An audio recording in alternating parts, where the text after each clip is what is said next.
திருவண்ணாமலை அமாவாசை கிரிவலம் என்று ரொம்ப விசேஷமான நாள்.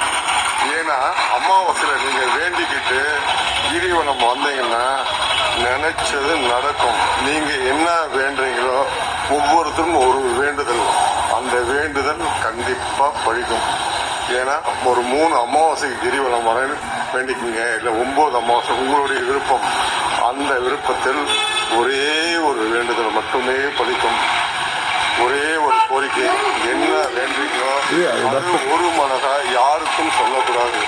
யாருக்கும் சொல்லாத, வெளிப்படுத்தாத நீங்கள் வந்து கிரிவலம் சுற்றி வந்து அதுக்கப்புறமா நீங்கள் வந்து அந்த கோரிக்கையை வந்து யாருக்கும் கடைசி மட்டும் சொல்லாத வைக்கணும். நிறைவேறிய பிறகு சொல்ல வேண்டும். அப்படி ரகசியம் பார்க்கப்பட்டால் உங்களுக்கு வந்து கண்டிப்பாக நடக்கும். உண்ணாமலை அம்மா, உண்ணாமலை அம்மா பழனி, உண்ணாமலை அம்மா, உண்ணாமலை அம்மா பழனி, உண்ணாமலை அம்மா, உண்ணாமலை அம்மா, உண்ணாமலை. சிவசிவாய் சிவசிவாய் சிவசிவாய் சிவசிவாய் சிவசிவாய் சிவசிவாய் சிவசிவாய் சிவசிவாய் சிவசிவாய் சிவசிவாய். வேண்டியது கிடைக்கும் வரம்.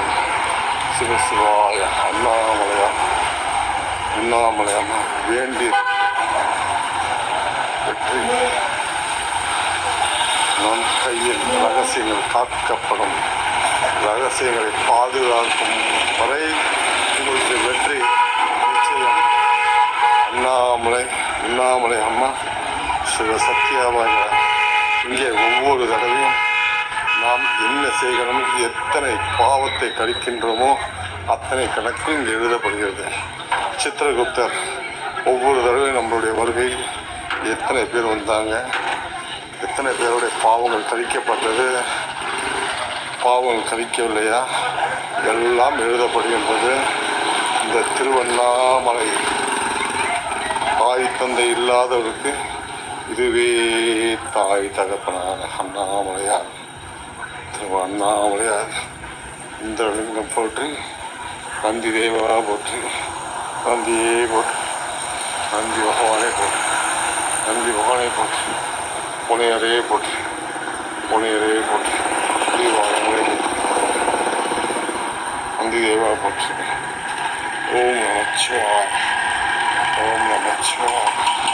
இந்த லிங்கமே போற்றி, இந்த லிங்கமே போற்றி, இந்த லிங்கமே போற்றி, இந்த லிங்கமே போற்றி, இந்த லிங்கமே போற்றி, இந்த லிங்கமே போற்றி, சந்திரனே போற்றி, இந்த லிங்கமே போற்றி, இந்த லிங்க. சிவ சிவாய, சிவ சிவாய, சிவ சிவாய.